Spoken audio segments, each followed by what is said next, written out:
ത്രിയേക ദൈവത്തിന് സ്തുതി. യേശുവിൽ സ്നേഹവന്ദനം.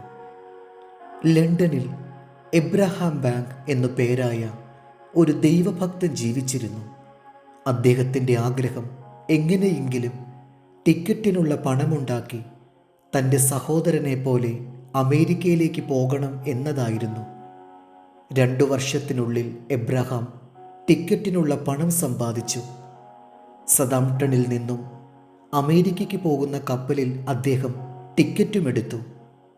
എന്നാൽ തൻ്റെ യാത്രയ്ക്ക് ഒരു കാര്യം തടസ്സമായി വന്നു. എന്തെല്ലാം യാത്രയാണെങ്കിലും ആരാധന അദ്ദേഹം മുടക്കാറില്ല.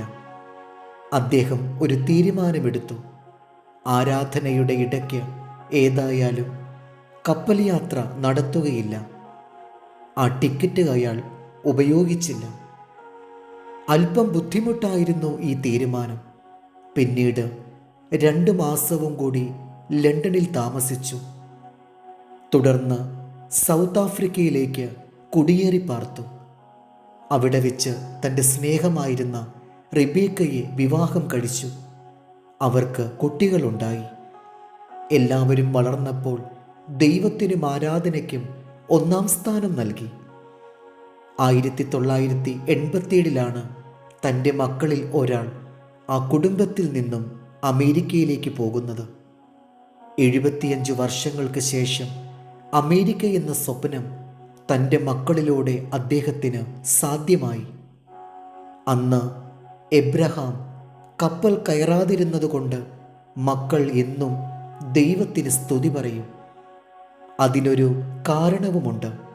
അന്ന് എബ്രഹാം യാത്ര ചെയ്യുവാൻ ടിക്കറ്റ് ബുക്ക് ചെയ്തിരുന്ന കപ്പലിൻ്റെ പേരാണ് ടൈറ്റാനിക്. 1912 ഏപ്രിൽ 15 ഐസ്ബർഗുമായി കൂട്ടിയിടിച്ച് ടൈറ്റാനിക് എന്ന ആർഭാട കപ്പൽ കന്നിയാത്രയിൽ തകർന്നപ്പോൾ 1500 പേരാണ് അറ്റ്ലാന്റിക് സമുദ്രത്തിൽ മുങ്ങിപ്പോയത്.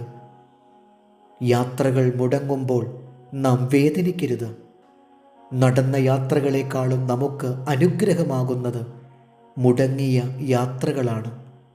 ലഭിക്കാതെ പോയ അവസരങ്ങളാണ് നമുക്ക് പിന്നീട് അനുഗ്രഹങ്ങളാകുന്നത്. കിട്ടാതെ പോയ പ്രൊജക്റ്റുകൾ, അഡ്മിഷനുകൾ, അവസരങ്ങൾ പിന്നീട് നമുക്ക് അനുഗ്രഹമാകും. നമ്മെ സ്വന്തം കുഞ്ഞിനെപ്പോലെ സ്നേഹിച്ച് കരുതുന്ന ദൈവത്തിൻ്റെ ഹിതത്തിനുള്ളിൽ നാം സുരക്ഷിതരാണ്. ദൈവമാണ് നമ്മുടെ യാത്രകളെ സ്ഥിരമാക്കുന്നത്. നമ്മുടെ ആരാധന, കടപ്പാട്, സ്നേഹം, നമ്മുടെ മുൻഗണനകൾ എല്ലാം ദൈവസന്നിധിയിലും ദൈവഹിതത്തിലുമായിരിക്കട്ടെ.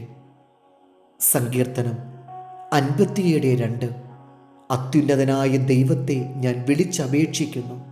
എനിക്ക് വേണ്ടി സകലവും നിർവഹിക്കുന്ന ദൈവത്തെ തന്നെ. ദൈവം നമ്മെ അനുഗ്രഹിക്കട്ടെ. കർത്താവിൽ എളിയ ശുശ്രൂഷകൻ ഈരാളിലച്ചൻ.